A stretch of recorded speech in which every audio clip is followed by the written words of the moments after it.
It's the last talk for today, and it will be me. I will tell you about some things I recently discovered during my project that seem to be not really related to Tephritis. So I will tell you about my favorite group of Tephritis, genus Tephritis. So currently I work for CDFA, and I'm funded by California Insect Barcoding Initiative.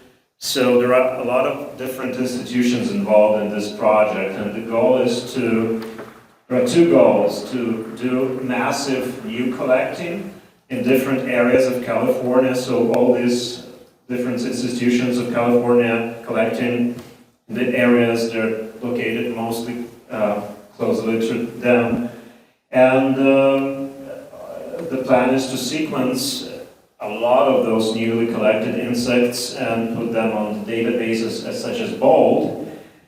While parallel to that, all these institutions will do harvest tissue collecting to the specimens that are well identified, established in the collections, and then do the same. And while having the well-identified material sequenced, we'll be able to compare newly sequenced material to the well-identified material and really get some information about distribution and potential cryptic species and other things like that. So while I was doing that, I were collecting a lot, and of course, where you're collecting all the insects, you can collect the Tephritis. And one of the groups I'm really interested in is the genus Tephritis, the one I did my PhD in 2016 in Europe. And genus Tephritis is over 170 described species now, and most of them are in Palearctic region. But in the Arctic we have 22 species, and larvae of the Tephritis are known to feed in asteraceous plants. And many Tephritis are very similar morphologically to each other, which creates significant problems. I mean, any group that large is difficult to identify, but including Tephritis. So as for the Arctic region, it seemed pretty easy to identify Tephritis. We have the handbook of fruit flies. And Richard Gaydon, he described several more species after the book was published. So that seems like easy piece of cake, right, to identify Tephritis in the Arctic. So we have 22 species in the Arctic region, and we do have two synonyms of Tephritis areniosa described by Duan in 1899. And then they were synonymized. However, when I first saw the specimen of the Aurelia aldrichi, which is obviously Tephritis aldrichi, I was like, SD. Probably it's San Diego, right? Because Areniosa is described from Los Angeles. San Diego is not too far away. Well, South Dakota is far away from LA, and the specimen from Areniosa looks significantly different, especially this spot right here. I will tell about it more. The other species, Aurelia pacifica Duan, is very similar to Areniosa. However, when you process many specimens in the collection, you will realize that their distribution would be kind of different, and I kind of doubt that these synonyms are actually synonyms of Tephritis areniosa, but I still need to prove it. During my Fulbright scholarship at Michigan State University, when I did some molecular work on Tephritis, I had a lucky chance to visit Washington, D.C. and Ann Arbor to photograph most of the types of Tephritis from the Arctic region, which really helped me now to take a look at those material again. Thank you, Alan. And during that phylogenetic research, we figured out that Areniosa complex, that known from the United States, is the part of the bigger Angus depenis group that has holarctic distribution. And one of the results of that work was that different Tephritis groups are related to certain tribes of asteraceous plants, which is important. Tephritis are highly plant-specific fly. They are usually they're focused on certain hosts, and this may be the key to reveal the relationships of those groups. So, processing the collection of California State collection of arthropods, I found these two bizarre specimens, one collected like 40 minutes away on Yuba Gap, and the other one from Tulare County. And this should look like Tephritis webby, and that's what I first saw that when I saw these flies. But I asked Alan to send me some clones of webby, and I've got information about the type of webby, and the type is way less dark winged than these specimens. And also, while I did the dissection of webby that collected in Idaho in the type locality, I noticed that they do have the sharp oculus tip, while these guys collected in California, they have a little tip incision on oculus. While the paratype of webby collected in Minnesota seemed to be not be webby at all, it seems to be one of the Puron michiganensis. We still need to figure that out.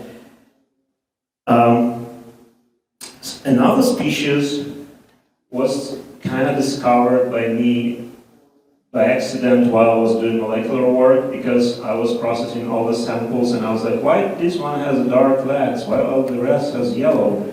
So, and sequences were not really matching with other specimens.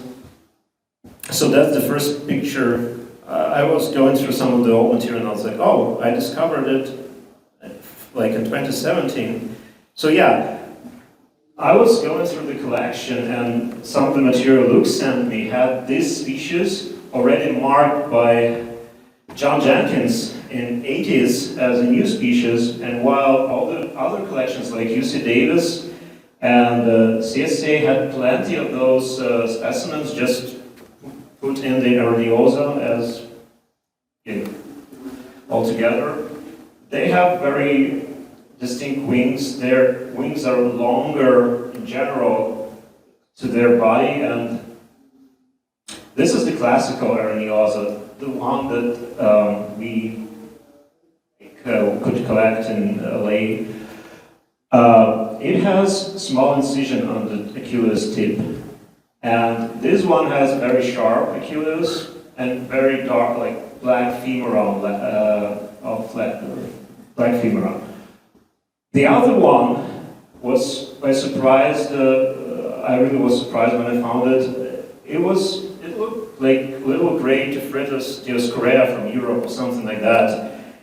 And all of the wings had this spot in here, while most of Areniosas they do have a spot in there. It's none, or it's just very tiny. While these were having it.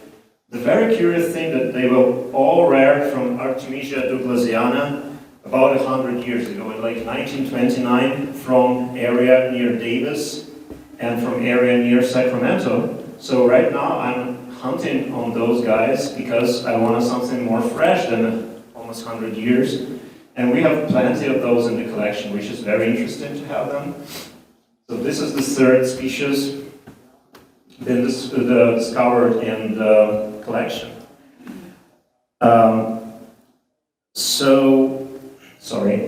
Right now, while I'm going and collecting in California, I already collected a lot of new specimens of this dark wing variation of webby, or maybe another species, not webby. I'm hunting for these two new species that were found in the collections. And also I'm collecting a lot of fresh material from different other species, so my plan is to make the well-illustrated key for all Nearctic Tephritis with the genitalia picture and wing patterns and type photographs. And especially for Areniosa group, the one Areniosa complex, you can, when you look at them in the book of Norbom and Foot and Blank, they kind of could be confusing because the wing pattern are really similar. However, a lot of those species, they're really different in size. So my plan is to give their wing size as close as possible to each other in the same scale. So it would be more helpful to see that ones are much bigger than others. I don't know, I think it will work that way.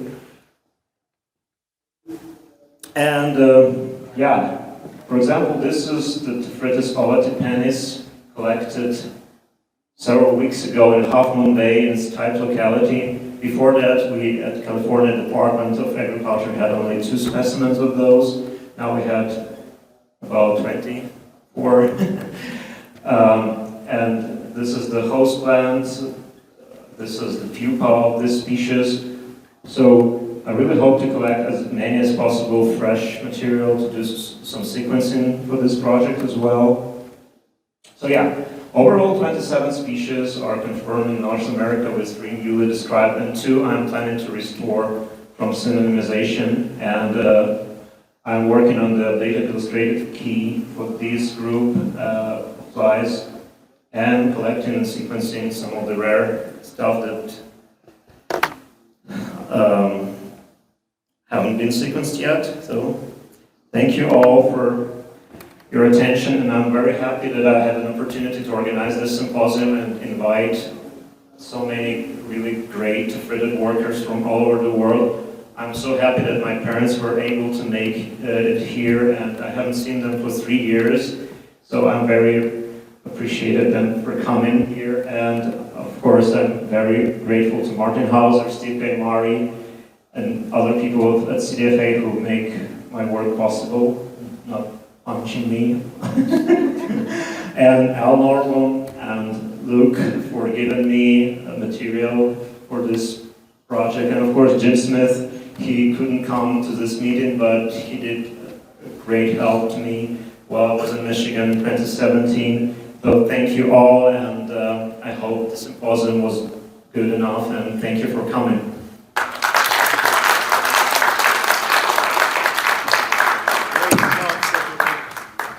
Thank you. Thank you. Do you have any? Oh, Alan. Where's that picture of your parents? That was actually, I'm pretty sure it was the event in National Academy of Sciences of Ukraine. They were awarded with the, yeah, it's called Schmalhausen Prize. This is one of the greatest awards that our Ukrainian Academy of Science can give to the scientists. So it was a really good day. Any more questions? Oh. You mentioned the Reno specific. How specific are you? Yeah, that's the thing. If you will take a look the paper of Wasbauer, right? There are so many information, and like there looks like to be oligophagous at least. However, when I did my PhD, I noticed that a lot of them monophagous and only very few of them oligophagous. So I think there is it could be true. And for many of North American Tephritis, it could be the same situation. While the Areniosa complex, I think it's a pool of very many species, and it's not what I think. It's what, like, it's even written in Food Blank Normal, right? So this is a big complex. And Dick Foot, he described a lot of the species from this complex in the 60s, and then Gaydon described several. But and Gaydon was given the specific information about their host, right? Yeah, so what we need to do, we need to revise that kind of information, but I kind of have a feeling that for many of those, it will be very, like, 1 or 2 species maximum from the same genus of plants would be the host. I have that feeling. Maybe I'm wrong, but we'll see. I will try to do some more rearing to prove my theory.